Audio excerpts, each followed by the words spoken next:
ஆ, வணக்கம் மக்களே. வெயிட் வாரேன். ஆ ஆ வணக்கம் மக்களே. என்னென்னு சொன்னால், நான் ஓடுறதுக்கு போனான்.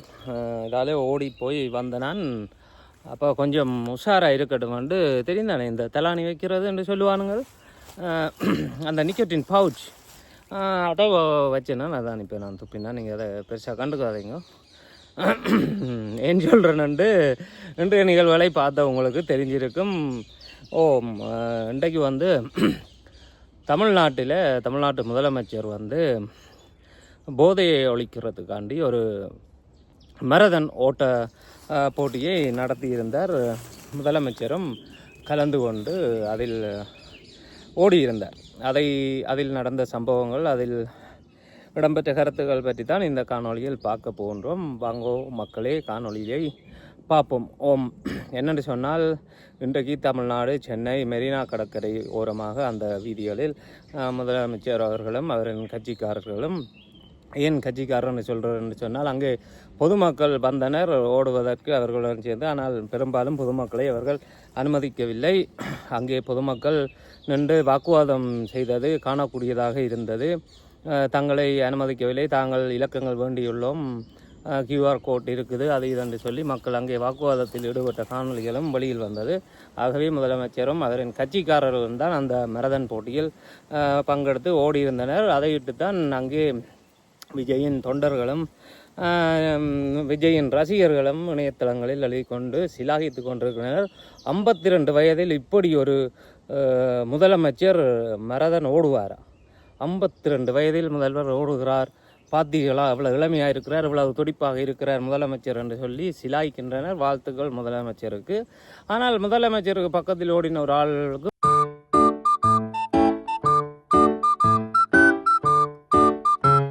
52 வயசாக தான் இருக்கணும். ஆனால் அவர் அந்த வாய்க்குள்ளே நிக்கோட்டின் பவுச், அங்கே கூலிப்புன்னு சொல்லுவீனும், அதை வச்சு கொண்டு தான் அந்த நிக்கோட்டின் உஷாரை கொடுக்கும், தெரியும் தானே. அந்த உஷாரிலே ஓடலாம், அதுவும் ஒரு போதை தான்.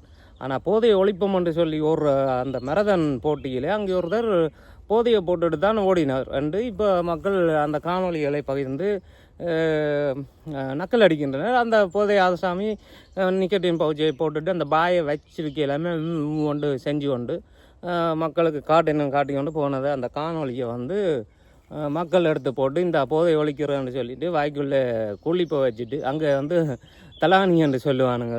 தலையானி அது பார்த்தா அந்த தலையானி ஷேப்லாம் இருக்கும், இங்கேயும் இருக்குது, எங்களோட கடையிலையும் விற்கிறோம். அது 18 வயசுக்கு மேற்பட்ட ஆக்கள் யூஸ் பண்ண நிக்கோட்டின் பவுச் என்று சொல்கிறது. இங்கே வேறு பேர்களில் இருக்குது. அதை இப்போ சில ஆக்கள் இப்போ ரெட்புல் குடிக்கிற மாதிரி, ரெட்புல் கஃபின் இருக்கிறது, இது நிக்கோட்டின், ரெண்டும் கிட்டத்தட்ட ஒரு அளவு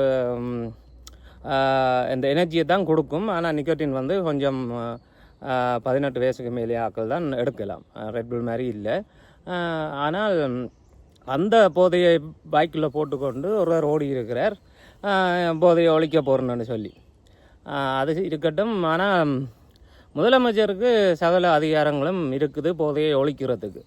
வந்த உடனே கையெழுத்தை போட்டு அங்கே கஞ்சாயிலிருந்து எந்த போதை விற்பவராக இருந்தாலும் போலீஸை வச்சு கைது செய்திருக்கலாம். திரைப்படங்களில் வருவது போல் அதிரடி நடவடிக்கைகளை எடுத்து இந்த போதை ஆசாமிகளை ஒழித்திருக்க முடியும் முதலமைச்சர் நினைத்திருந்தார். அதை விட்டு மரதன் ஓடுகிறேன், பஸ்ஸில் போகிறேன், போதையை ஒழிக்கிறேன் என்று சொல்வதெல்லாம் அதே திராவிட 2.0 மாடல் அரசின் அதே சித்து வேலையைத்தான் இவரும் தொடர்கிறார் என்பதை காட்டுகிறது. அவர்கள் எப்படி போதையை ஒழிக்கிறோம், அப்பாவின் பேச்சை கேளுங்கள், போதையை விடுங்கள், போதையை மாற்றுங்கள் என்று அப்பா வெறும் அப்பப்போ இணையதளத்தில் ஒரு காணொலியை வெளியிடுவார். போதையின் பாதையில் இருந்து தமிழகத்தை விடுவிப்போம், போதையில் விடுங்கள் இளைஞர்களே, அப்பாவின் சொல்லை கேளுங்கள் என்று சொல்லி சாட்டுக்கு ஒரு காணொலியை வெளியிட்டு விட்டு ஸ்டாலின் போய்விட்டார். அங்கே போதை ஒன்றும் ஒழியவில்லை. போதையை போட்டுவிட்டு அங்கே அவர்கள் செய்யும் அட்டூழியங்கள் தமிழ்நாட்டில் சிறுவர் முதல் முதியோர் வரை பாதிக்கப்படுகின்றனர். அது குறிப்பாக பெண்கள் அங்கே பாதிக்கப்படுகின்ற இந்த போதை ஆசாமிகளால். ஆனால் அதை தனது கட்டுப்பாட்டில் இருக்கும் காவல்துறையை வைத்து இதுக்கான கடும் நடவடிக்கை எடுக்காமல் முதலமைச்சர் ஒரு மரதன் ஓடுகிறேன், போதையை விடுங்கள் என்று சொல்லி ஒரு டிஷர்ட்டை மடித்து கொண்டு அங்கே மரதனோடி ரீல்ஸ் எடுத்தது தான் மிச்சமாக இருக்கிறது. இதனால் போதை ஒழிய போதை உங்களிடம் அதிகாரம் இருக்கின்றது. அந்த அதிகாரத்தை வைத்து போதையை ஒழிப்பது தான் சரியானதாக இருக்கும் சட்ட நடவடிக்கை மூலம். அதை விட்டு இப்படியான ஓட்ட போட்டிகள் பேச்சுக்கள் காணொலிகள் மூலம் போதையை ஒழிந்துவிட போவதில்லை என்பதுதான் மக்களின் விமர்சனமாக இருக்கின்றது. அதே போல் அங்கே முதலமைச்சர் ஓடிமுடிய வந்து ஒரு பலகையில் எழுதுகிறார், ஸ்டார்ட் ட்ரெண்ட் ஸ்டாப் ட்ரக்ஸ் என்ற உயரிய நோக்கத்துடன் சர்வதேச போதைப்பொருள் எதிர்ப்பு நாளை முன்னிட்டு நடைபெறும் இந்த மகத்தான ஓட்டத்தில் தமிழ்நாட்டின் எதிர்கால தலைமுறையை பாதுகாக்கும் உறுதியுடன் நம்மிடையே எழுச்சியோடு வருகை தந்திருக்கும் நம்முடைய மாண்புமிகு தமிழ்நாடு முதலமைச்சர் அவர்கள் ஸ்டார்ட் ட்ரெண்ட் ஸ்டாப் ட்ரக்ஸ் உறுதிமொழிக்கான கையெழுத்தையிட்டு சிறப்பித்திருக்கிறார்கள். என்றைக்கும் மக்களுக்காக, மக்களுடைய வளர்ச்சிக்காக, இளைய தலைமுறையின் எழுச்சிக்காக தொடர்ந்து தன்னுடைய செயல்களால் நிரூபித்து வரும் நம்முடைய மாண்புமிகு தமிழ்நாடு முதலமைச்சர் அவர்கள் இன்றைக்கு ஸ்டார்ட் ட்ரெண்ட் ஸ்டாப் ட்ரக்ஸ் கையெழுத்திட்டு சிறப்பித்துக் கொண்டிருக்கிறார்கள். ட்ரக்ஸ் விடு என நம்முடைய மாண்புமிகு தமிழ்நாடு முதலமைச்சர் அவர்கள் விழிப்புணர்வு வாசகத்தை எழுதி ஸ்போர்ட்ஸை எடு ட்ரக்ஸை விடு என்று சொல்லி அதில் தான் இன்னும் சர்ச்சை எழுந்துள்ளது. இவர் வந்து தமிழ்நாட்டுக்கு முதலமைச்சர். தமிழ்நாடு என்று வந்ததே அந்த மொழி இருக்கும் காரணத்தால் தான் தமிழ்நாடு என்று வந்தது. தமிழ் பேசும் மக்கள் வாழ்வதன் தேசத்தை தமிழ்நாடு என்று அழைக்கின்றோம். அந்த மக்கள் பேசும் மொழி தமிழ். அந்த தமிழ் பேசும் மொழி பேசும் மக்களுக்கான ஒரு மாநிலம் அது தமிழ்நாடு. ஆனால் அந்த தமிழ்நாட்டில் தமிழை கொன்றுவிட்டு இந்த முதலமைச்சர், அதுவும் அவ்வளவு கோடி தமிழர்களுக்கும் முதலாவது அமைச்சராக இருக்கும் முதல் குடிமகன் என்றே சொல்லலாம். எங்களோட தமிழ்நாட்டு மாநிலத்துக்கு இவர்தான் முதல் குடிமகன். இவர்தான் தமிழை வாழ வைக்க வேண்டும். தமிழுக்கு என்ன செய்வதாக இருந்தாலும் இவர் தான் செய்ய வேண்டும். இவரை பார்த்து தான் மற்றவர்கள், இவருக்கு கீழிருப்பவர்கள் தான் மற்றவர்கள். எந்த அதிகாரியாக இருந்தாலும், தமிழ் ஆசிரியராக இருந்தாலும், தமிழ் மக்களாக இருந்தாலும் இவருக்கு கீழே தான்.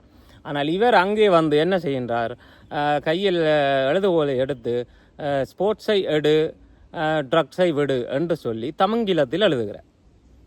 தமிழில் கூட ஒரு எழுத்து வரவில்லை. ஸ்போர்ட்ஸ் என்று எழுதி அதில் ஒரு கோடை போட்டு அங்காலே ஏஹெச் போட்டு என்று எழுதிட்டு அங்காலே பிறகு எடு, அங்கால பிறகு ட்ரக்ஸ் அதை எழுதி போட்டு ஒரு கோட்டை போட்டு போட்டு விடு, அதுவும் VIDU விடு. அது எந்த ஊர் மொழி? அது தமிங்கிலீஷா, தங்கிலீஷா, இங்கிலீஷா, தமிழா, யாருக்கும் தெரியாத ஒரு மொழியில் ஒரு முதல்வர், அதுவும் தமிழ்நாட்டின் முதல்வர் வந்து இப்படி எழுதுவது இதுதான் முதல் முறை. தமிழை கொல்லும் முதல்வர் என்று தான் இவரை சொல்ல வேண்டும். இது வந்து ChatGPT இது எழுதி தர்ற தமிழ். நாங்கள் ஒரு தமிழ்நாயில் செஞ்சுதா ChatGPTன்னு சொன்னால் இது அது அப்படித்தான் எழுதும். சீமானை கலாய்த்த திமுகவினர்ண்டா சீமான் என்று போட்டு நாங்கள் ஒரு ஐயை போடும். நான் சொல்லுவேன், இல்லை நீ தமிழை ஒழுங்கா சீமானை என்று எழுது என்று சொன்னால் தான் திரும்ப எழுது. நாங்கள் தான் சொல்லி அதை திருத்தணும். இது ChatGPT எழுதி தந்ததை அப்படியே பெண்ணப்பாடம் பண்ணி போட்டு இங்கே வந்து எழுதி விட்டுருக்க மாதிரி தான் கிடக்கு. 2K கிட்ஸுக்கு விளங்காது அது இதுன்னு சொன்னால் தமிழ்நாட்டில் தமிழ் கிட்ஸ் தான் இருக்கணும். நீங்கள் அவர்களுக்கு தமிழை சொல்லி கொடுக்கணும். நீங்கள் தான் முதல்வர். நீங்கள் அங்கே போய் நின்று தமிங்கிலீஷில் இதை எழுதுவது, ஸ்போர்ட்ஸை எடு ட்ரக்ஸை விடு என்று சொல்லி தமிங்கிலீஷில் எழுதிட்டு அங்கால பிரியமுடன் விஜய் என்று கையெழுத்தும் போடுவது, இதெல்லாம் என்னென்று தான் விளங்கவில்லை. கையெழுத்து மட்டும் தமிழில் போட்டுக்கொண்டு எழுதும் தகவலை வந்து தமிங்கிலத்தில் ஒன்றில் இங்கிலீஷில் எழுதணும் அல்லது தமிழில் எழுதணும். ரெண்டத்தான் ஒரு மொழியில் எழுதணும்.